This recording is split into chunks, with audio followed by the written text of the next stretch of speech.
मैं वो खेल नहीं खेलता जिसमें जीतना फिक्स हो, क्योंकि जीतने का मजा तब है जब हारने का रिस्क हो। मैं नहीं जानता कि अब तक आपने कितने मोटिवेशनल वीडियोस देखे हैं, लेकिन आज का ये वीडियो आपकी जिंदगी की सबसे बड़ी इंस्पिरेशन साबित हो सकता है, क्योंकि आज के इस वीडियो में मैं आपको 4 ऐसी रियल लाइफ सक्सेस स्टोरी सुनाने वाला हूं जो आपके रोंगटे खड़े कर देंगे। इनके स्ट्रगल के बारे में सुनकर आप एक बात अच्छे से जान जाओगे कि अगर मंजिल तक पहुंचने की ठान ली जाए तो उसके लिए असली जिद और कुछ भी कर गुजरने का पागलपन होता क्या है। So let's start the video.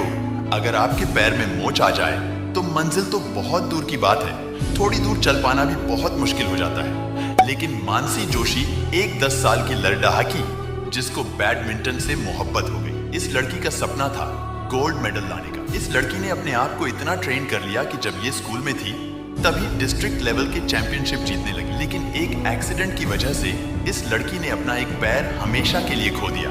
ऐसी सिचुएशन में कमजोर दिल वालों के सपने धरे के धरे रह जाते हैं। लेकिन पैर खोने के बाद भी मानसी जोशी ने जिसको मेडल लाने की जिद थी, एक और चीज को जन्म दिया जिसे पागलपन कहते हैं। 2 महीने हॉस्पिटल में रहने के बाद वो लड़की वापस खड़ी होती है, प्रोस्थेटिक पैर के साथ चलना शुरू करती है, फिर दौड़ना शुरू करती है और अपने उसी जिद्दी फोर्थ पागलपन के साथ वापस बैडमिंटन खेलना शुरू कर देती है। वो अपने प्रोस्थेटिक पैर के पुनीता गोपीचंद एकेडमी में जाकर बोलती है कि मुझे पैरा बैडमिंटन वर्ल्ड चैंपियनशिप जीतनी है, सिर्फ खेलनी नहीं है, जीतनी। जिस दिन आपके अंदर ऐसा पागलपन आ गया ना, ये पागलपन ही काफी होगा पूरी दुनिया जीतने के लिए। एक पैर कटने के बावजूद भी मानसी जोशी अपने आप को इतना ट्रेन कर लेती है कि 2015, 16, 17, 18 4 सालों तक मेडल्स पर मेडल्स जीतती चली जाती है और 2019 में पैरा बैडमिंटन वर्ल्ड चैंपियनशिप में गोल्ड मेडल लेकर आती है। और वही मानसी ज्योति अब तक 26 मेडल जीत चुकी है, जिसमें 7 गोल्ड मेडल भी शामिल है। ऐसे ही एक रोंगटे खड़े कर देने वाली कहानी है बैडमिंटन प्लेयर पीवी सिंधु की 2017 का फाइनल मैच। शायद हर हिंदुस्तानी को याद होगा, जिसमें पीवी सिंधु ओजोनियो से बुरी तरह हार गई थी। पीवी सिंधु मैच तो हार गई, लेकिन उसके अंदर की जिद और उसके पागलपन हार नहीं मानी।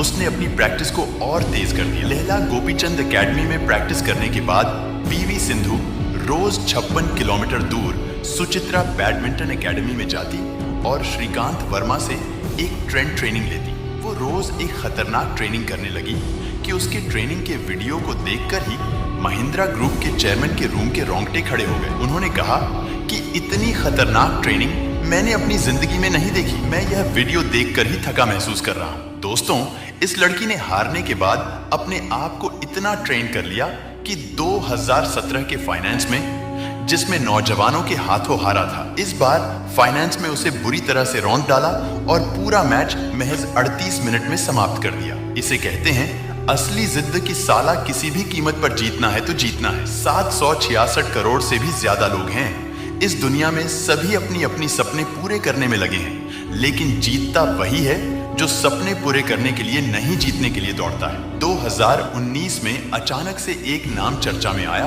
और देखते ही देखते न्यू चैनल्स की हेडलाइन बन गया। वो नाम था भारत की रफ्तार ही मदद का, जिसने 20 दिनों के अंदर 5 गोल्ड मेडल अपने नाम कर लिए थे। आप लोगों को लग रहा होगा ये किसी रईस बाप की बेटी होगी, इसके पास सारी फैसिलिटीज होंगी, लेकिन शायद आपको नहीं पता, हिमा दास असम के एक छोटे से गांव में रहने वाली एक किसान की बेटी है। और फैसिलिटीज की बात तो ऐसी है कि उस स्ट्रगल के वक्त जूते नहीं थे इस लड़की के पास। बहाने बनाना बहुत आसान होता है यार कि उसके पास सारी फैसिलिटीज होंगी, इसलिए वह सफल हो गई। लेकिन मेरे पास तो कुछ भी नहीं है। मेरे दोस्त, तो बात फैसिलिटीज की नहीं है, अंदर एक जिद पालने की है जो हिमा दास के अंदर थी। जिस लड़की के पास कभी पहनने के लिए जूते नहीं थे, आज वही लड़की एडिडास की ब्रांड एम्बेसडर। ये होते असली जिद्दी इंसान जो 1000 बार हार कर भी हार नहीं मानते।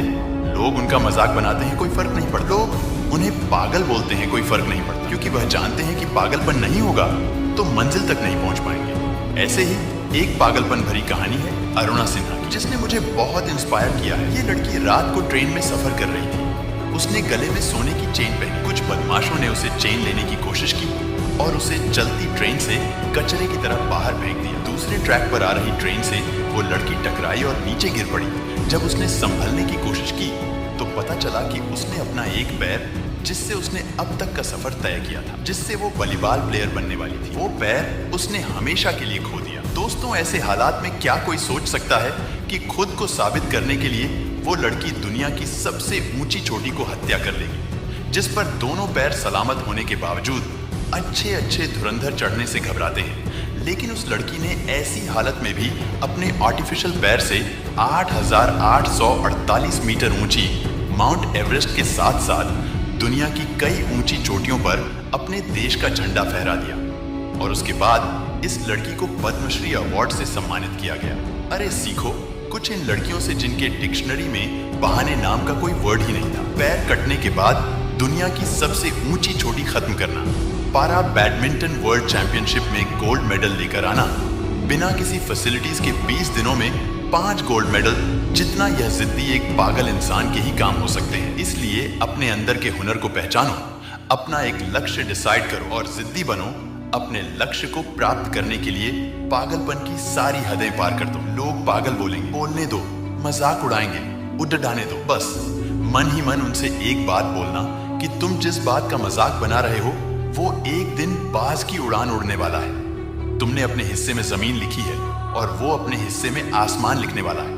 बस ऐसा मन ही मन बोलकर वहां से निकल जाना, एक बहरे की तरह और लगे रहना। एक जिद्दी इंसान बनकर सफलता ज्यादा दूर नहीं होगी। अगर ये लोग कर सकते हैं तो तुम भी कर सकते हो। अगर वीडियो अच्छा लगा तो इसे लाइक करना और ऐसे ही मोटिवेशनल वीडियोस के लिए मुझे सब्सक्राइब कर लेना। फिर मिलूंगा नेक्स्ट वीडियो में एक नए मोटिवेशन के साथ। जय हिंद।